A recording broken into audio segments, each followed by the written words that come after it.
नमस्कार। You and yoga में पुनः आपका स्वागत। कल के अंक में हमने देखा कि रुद्र यामल तंत्र के पटल 21 से जो श्लोक हमने लिए उसके अनुसार हम अलग अलग चक्रों पर ध्यान लगा करके अलग अलग प्रकार के फलों की प्राप्ति करके अपने मानव जीवन को सफल बना सकते हैं और जीवन में बहुत से लाभ प्राप्त कर सकते हैं, बहुत सी शक्तियाँ प्राप्त कर सकते हैं और इस जीवन को ऊर्जा से भर सकते हैं। अब चूंकि वो प्रकरण अभी पूरा नहीं हुआ था और उसमें कुछ से कुछ छूट गया था, क्योंकि हमने अनाहत चक्र तक ही कल के वीडियो में लिया था, जिसमें हमने बताया था कि अनाहत चक्र तक ध्यान लगाने से मूलाधार से लेकर तो क्या क्या लाभ प्राप्त होते हैं। अब जो विषय बच गया है उसको भी इस वीडियो में लेते हैं, जिससे कि हमें पूरे 6 चक्रों के बारे में जानकारी हो जाए, ज्ञान हो जाए और हमें पता लग जाए कि किस किस चक्र पर ध्यान लगाने से कौन कौन से लाभ हमें प्राप्त हो सकते हैं। तो उसी प्रकरण को आगे बढ़ाते हुए रुद्र यामल तंत्र के पटल 21 से हम आपको पहले 8वां और 9वां श्लोक प्रस्तुत कर रहे हैं, जो आपकी स्क्रीन पर भी प्रदर्शित हो रहा है। तो देखिए श्लोक संख्या 8 में क्या कहा गया। विशुद्धाख्ये महापद्मे अष्टतीर्थ समुद्भवः कैवल्यं मुक्तिदं ध्यात्वा स्नाति वीरो मुक्तये। ये 8वां श्लोक है और इसके पश्चात आता है 9वां श्लोक। मानसं विन्दुतीर्थं च कालीकुंड कलाधरम आज्ञाचक्रे सदा ध्यात्वा स्नाति निर्वाण सिद्धये। तो अब देखते हैं कि रुद्र यामल तंत्र के ये जो श्लोक हैं उनमें क्या अर्थ छिपे हुए हैं और उन अर्थों का हमारे जीवन में क्या महत्वपूर्ण योगदान हो सकता है यदि हम इन श्लोकों को अपने जीवन में उतारें और इन श्लोकों के अनुसार ही आचरण करें, तो क्या परिवर्तन हमारे जीवन में आ सकता है। क्योंकि योग, तंत्र, आयुर्वेद के जितने ग्रंथों में जितनी भी बातें बताई गई हैं वो सारी की सारी मानव कल्याण के लिए हैं। वो ऋषियों ने पेटेंट नहीं कराई, वो ऋषियों ने छुपाई नहीं, वो मानव कल्याण के लिए, सभी के उपयोग के लिए समर्पित कर दी। अब ये हमारे ऊपर है कि हम उनसे कितना लाभ उठा पाते हैं। तो अब अधिक बातें ना करते हुए इन श्लोकों के अर्थों पर आते हैं। तो श्लोक संख्या 8 और 9 के अर्थों को खोल करके देखते हैं कि इसमें हमारे लिए क्या संदेश छिपे हुए हैं। तो देखते हैं। कंठ में 5वां विशुद्धि नामक महाचक्र है। कहा गया विशुद्धाख्ये महापद्मे। तो कंठ में जो हमारे गले में है वो विशुद्धि नामक का महाचक्र है। तो कहा गया अष्टतीर्थ समुद्भवः, यहाँ अष्ट तीर्थ प्रकट होते हैं। ये जो विशुद्धि चक्र है हमारे कंठ में, इसमें 8 तीर्थ हैं, 8 प्रकार के तीर्थ हैं, 8 तीर्थों का निवास है ये हमारा विशुद्धि चक्र। तो कहा गया वे ही तीर्थ कैवल्य मुक्ति के देने वाले हैं। तो अब देखिए कितना महत्वपूर्ण है, यानी मुक्ति मोक्ष की जो हम इच्छा करते हैं और इसको जितना कठिन समझते हैं वो हमारे स्वयं के अंदर ही हमारे विशुद्धि चक्र में विराजमान है और हमको इसका भान ही नहीं है। हमको इसका पता ही नहीं है कि मुक्ति तो हमारे भीतर ही है, जिसकी प्राप्ति के लिए हम इधर इस गुरु से उस गुरु, इस तीर्थ से उस तीर्थ और उस विद्वान से उस विद्वान के पास भटकते हुए अपने जीवन का बहुत सा भाग नष्ट कर देते हैं, फिर भी शांति नहीं पाते। शांति मिलेगी उसी को जो समझेगा अपने को, अपने आत्मस्वरूप को, अपने अंतर को, अपनी वास्तविकता को, अपनी रियलिटी को। तो यदि हम अपनी रियलिटी को समझ गए, अपनी वास्तविकता को समझ गए, तब हमने जीवन में सब कुछ पा लिया। तो कितना महत्वपूर्ण है। योग तंत्र के ग्रंथों को न पढ़ना अपने ही पैरों पर कुल्हाड़ी मारने के समान है, क्योंकि सारी बातें जो कल्याण की हैं वो इनमें छुपी हुई हैं और वही किसी को पता नहीं है। तो कितना भयंकर विरोधाभास कि जो बातें हमारे कल्याण की हमको पता होनी चाहिए वही हमको पता नहीं है, और ऊल जुलूल दुनिया भर की मूर्खतापूर्ण बातें विभिन्न प्रकार की, वो हमको पूरा उसका पूरी डीप नॉलेज है, उसकी डिटेल में नॉलेज है हम सबको। और जो ज्ञान वास्तविकता में हमें चाहिए, जो हमारे लिए आवश्यक है, वो हमको बिल्कुल नहीं पता। तो जब मैं भी कभी भी इन ग्रंथों की ओर देखता हूँ, जब इन ग्रंथों को पढ़ता हूँ या ये ग्रंथ मेरे सामने आ जाते हैं, तब मेरे मस्तिष्क में यही कौनता है कि कितने कम लोग हैं जो इन ग्रंथों के बारे में जानते हैं। ग्रंथों को के बारे में जानना तो दूर रहा, कई लोगों ने तो इन ग्रंथों का ना नाम सुना है और न ही देखा है। देखा भी नहीं है और नाम भी नहीं सुना है, तो फिर उन ग्रंथों में जो जानकारी छिपी है उसका लाभ वो कैसे उठा पाएंगे। और यही वजह है कि आधुनिक जीवन संतरासपूर्ण है, दुखपूर्ण है, और ऐसा लगता है कि आधुनिक मानव अपने जीवन को ढो रहा है। तो ये ढोना जब ही समाप्त होगा जब हम अपने ग्रंथों को समझेंगे, उनमें छुपे हुए संदेशों को जानेंगे, और एक दूसरे को मूर्ख बनाने की अपेक्षा एक दूसरे को वो लाभ पहुंचा पाएंगे जिसके लिए हमारे ऋषि मुनियों ने घोर तपस्या करके ये ज्ञान प्राप्त किया था। तो इस ज्ञान का विस्तार करें, इस ज्ञान को पढ़ें, इस ज्ञान को समझें, इस ज्ञान को जानें, इस ज्ञान को अपने जीवन में अपनाएं, तब हमारे ऋषि मुनियों का परिश्रम कुछ सार्थक होगा। नहीं तो इतना परिश्रम उन्होंने किया, इतनी तपस्या उन्होंने की, अपने जीवन के इतने वर्ष उन्होंने जंगलों में बिता दिए, समाज से दूर अकेले रहते हुए, और जितना ज्ञान उन्होंने दे दिया हर विषय पर, वो ज्ञान अगर हम उनकी संतानें ही प्रयोग नहीं करेंगी तो फिर और कौन करेगा। तो ये बीच बीच में ये बातें बोलना भी आवश्यक है। हालांकि इसका विषय से कोई संबंध नहीं है, लेकिन चूँकि ये बातें मन में उठती हैं इन ग्रंथों के पढ़ते समय, और चूँकि अब हमारा दर्शक वर्ग से हमारा संवाद भी अच्छा हो गया है, तो इसलिए ये बातें शेयर करनी आवश्यक होती हैं। शेयर करने से अच्छा लगता है। हालांकि इसका वीडियो के विषय से कोई संबंध नहीं है, लेकिन मुझे लगता है कि ये आपसे शेयर करनी चाहिए। तो हम अपने विषय से भटकेंगे नहीं, बीच में ये बातें तो होती रहेंगी। तो हमारा विषय चल रहा है मूल, कि हम अपने भीतर के जगत को जान रहे हैं इन 6 चक्रों पर ध्यान के माध्यम से, और ये देख रहे हैं कि इन चक्रों पर अलग अलग ध्यान करने से क्या क्या हमको फल प्राप्त होंगे, क्या क्या लाभ प्राप्त होंगे, या क्या क्या इनका परिणाम होता है। हर चीज़ फल और लाभ से नहीं नापी जाएगी। ये देखना होगा कि इन चक्रों पर यदि हम ध्यान लगाएंगे तो उसका क्या क्या परिणाम बताया गया है।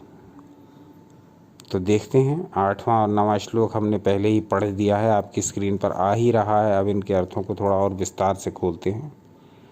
तो अभी हम बताए हैं कि कंठ में जो विशुद्धि चक्र है ये महाचक्र बताया गया है, और यहाँ 8 तीर्थों का निवास बताया गया है, और कहा गया है कि इन तीर्थों में स्नान करके कैवल्य मुक्ति की प्राप्ति होती है। यानी कि यदि आप विशुद्धि चक्र में ध्यान लगाएंगे, सीधी स्पष्ट बात, यदि हम विशुद्धि चक्र में डूब कर ध्यान लगाते हैं और उसमें स्नान की कल्पना करते हैं, जो विशुद्धि चक्र में हमारे कंठ, हमारे गले के विशुद्धि चक्र में जो 8 तीर्थ हैं, जो 8 तीर्थ बताए गए हैं, यदि हम उसमें स्नान की कल्पना करते हैं, तब हम मुक्ति के भागी होते हैं, मुक्ति हमको प्राप्त होती है। तो आगे देखते हैं क्या कहा गया। इन तीर्थों का ध्यान करके वीर योगी लोग मुक्ति के लिए यहाँ पर मन लगाकर स्नान करते हैं।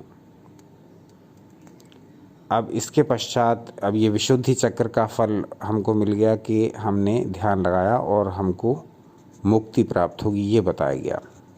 अब इससे ऊपर के चक्र पर आते हैं। उससे ऊपर का चक्र है हमारे भ्रू मध्य में स्थित आज्ञा चक्र। तो आज्ञा चक्र के बारे में क्या कहा गया, ये श्लोक संख्या 9 में वर्णित है। 9 में कहा गया मानसम विंदु तीर्थंच कालीकुंडल कलाधरम, क्षमा करें, कालीकुंड कलाधरम। अब देखते हैं इसका अर्थ क्या हुआ। इससे विशुद्धि चक्र से ऊपर का चक्र आता है आज्ञा चक्र। तो कहा गया बिंदु सरोवर, पंपा सरोवर एवं नारायण सरोवर यहाँ स्थित हैं। यहाँ अर्थात आज्ञा चक्र में। तो ये छठा हमारा जो चक्र है आज्ञा चक्र, इसमें क्या क्या स्थित है देख लेते हैं। मानसम बिंदु तीर्थंच कालीकुंड कलाधरम। यहाँ पर जो जो तीर्थ हैं उनका स्पष्ट वर्णन किया गया है। यानी आज्ञा चक्र में हमारे जो तीर्थ हैं, हमारी भौहों के मध्य में जो स्थान है आज्ञा चक्र का स्थान, वहाँ जो तीर्थ स्थित हैं वो हैं मान सरोवर। ये बाहरी जो रूप से स्थित हैं, इसी प्रकार ये आंतरिक रूप से भी हमारे अंदर स्थित हैं। तो मान सरोवर, बिंदु सरोवर, पंपा सरोवर और नारायण सरोवर ये स्थित हैं हमारे आज्ञा चक्र में। और कहा गया वहीं पर कालीकुंड तीर्थ है तथा कलाधर सोमेश्वर महादेव हैं। उनका ध्यान करके निर्वाण सिद्धि के लिए योगी जन वहाँ दिव्य स्नान करते हैं और जीवन मुक्त हो जाते हैं। तो ये भी मुक्ति के लिए बताया गया। जिस प्रकार से विशुद्धि चक्र में ध्यान करने से हमको मोक्ष प्राप्त होता है, उसी प्रकार हम जो लोग आज्ञा चक्र पर ध्यान लगाते हैं उनको भी मुक्ति प्राप्त होती है। अब यहाँ ध्यान देने वाली एक विशेष बात ये है,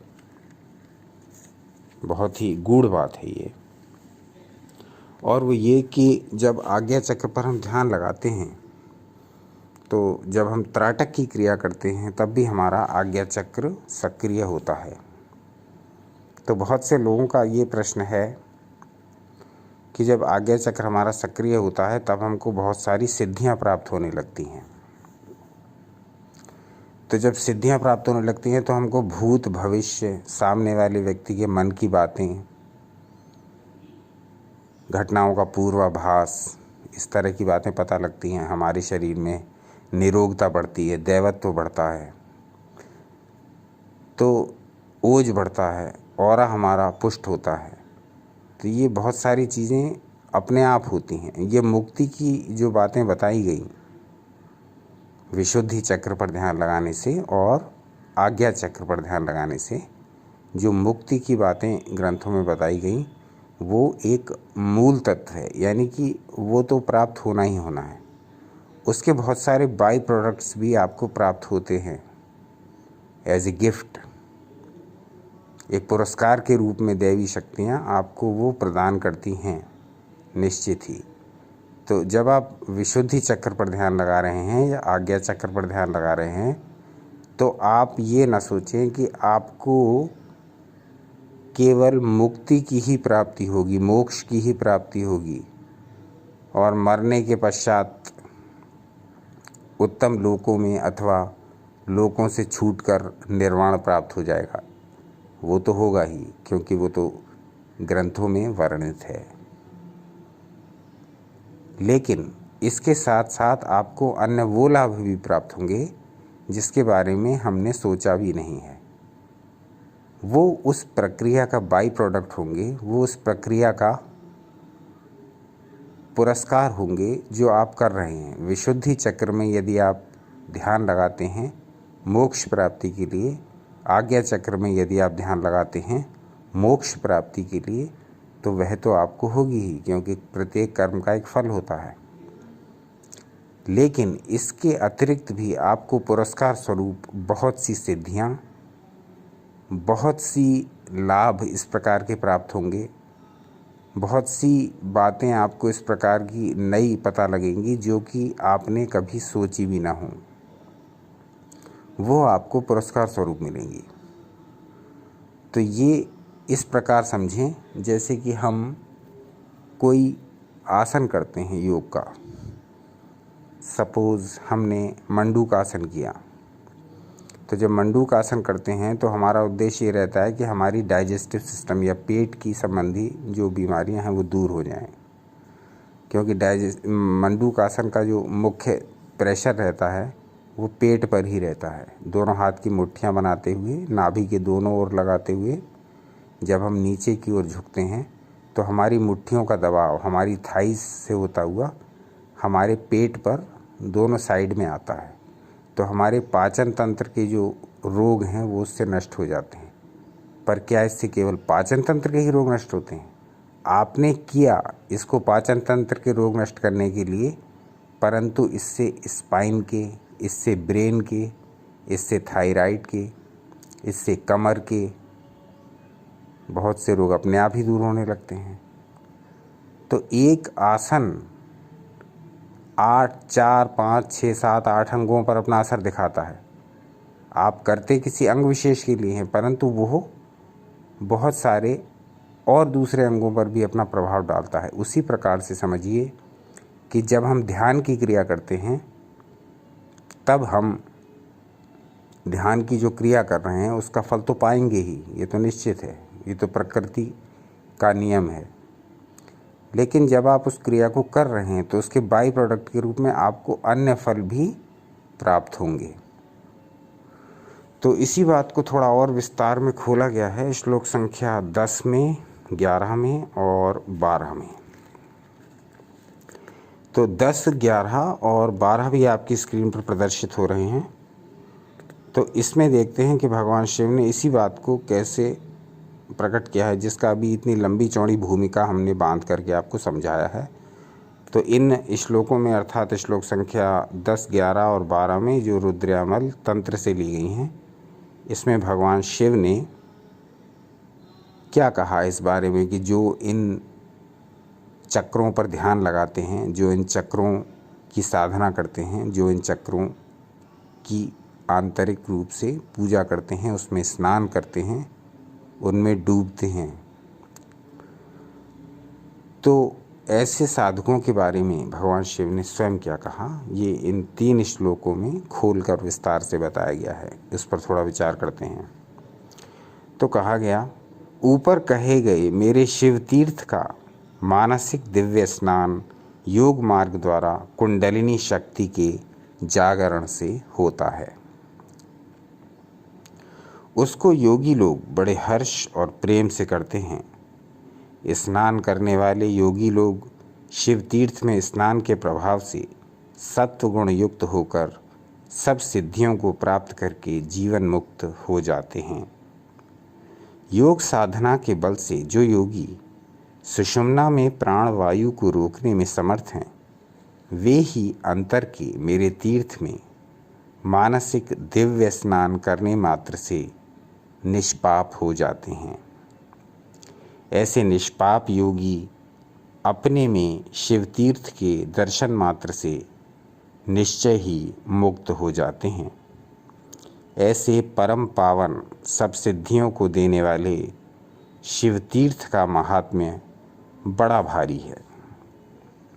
जो लोग सदा नाना प्रकार के पाप किया करते हैं अथवा जिन्होंने ब्रह्म हत्या आदि महापाप किए हैं, ऐसा पाप करने वाले महापापी होते हुए भी यदि अपने अंतर के महातीर्थ में स्नान किया करते हैं तो सब पापों से मुक्त होकर अणिमा आदि सिद्धियों को प्राप्त करते हैं। तो आपने देखा अणिमा आदि सिद्धियों को प्राप्त करते हैं। अब हमारा एक वीडियो आप देखिए, आप प्लेलिस्ट को ढूंढेंगे तो उसमें मिल जाएगा। हमारा एक वीडियो बना हुआ है इसमें यू एंड योगा चैनल पर, उसमें स्पष्ट बताया गया है कि 8 सिद्धियां कौन सी होती हैं। अष्ट सिद्धियों का वीडियो देख लीजिए, उसको पूरा समझ लीजिए। तो यहाँ स्पष्ट कहा गया भगवान शिव द्वारा कि अणिमा आदि सिद्धियां प्राप्त होती हैं, यानी कि ये बाई प्रोडक्ट हो गया। अभी जिसकी चर्चा हम इतनी देर से कर रहे थे वो इन श्लोकों में खोल करके बता दिया गया भगवान शिव द्वारा। वो कहते हैं कि अणिमा आदि सिद्धियां प्राप्त होती हैं।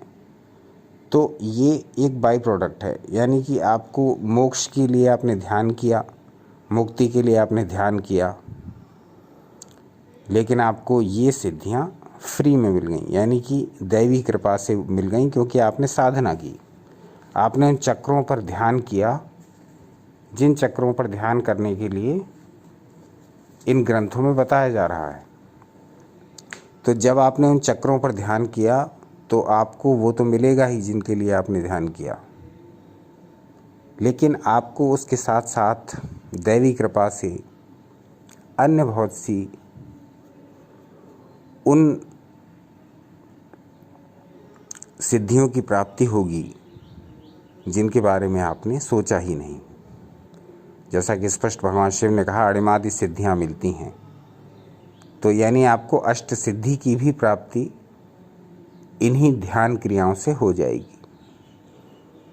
इसीलिए हम मूल ग्रंथों से वो सब सामग्री आपके साथ प्रमाण सहित प्रस्तुत करते हैं जो कि हमारे प्राचीन ग्रंथों में विस्तार से खोलकर समझाई गई है।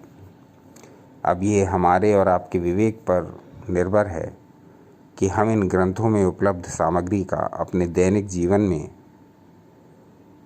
किस प्रकार से उपयोग कर पाते हैं,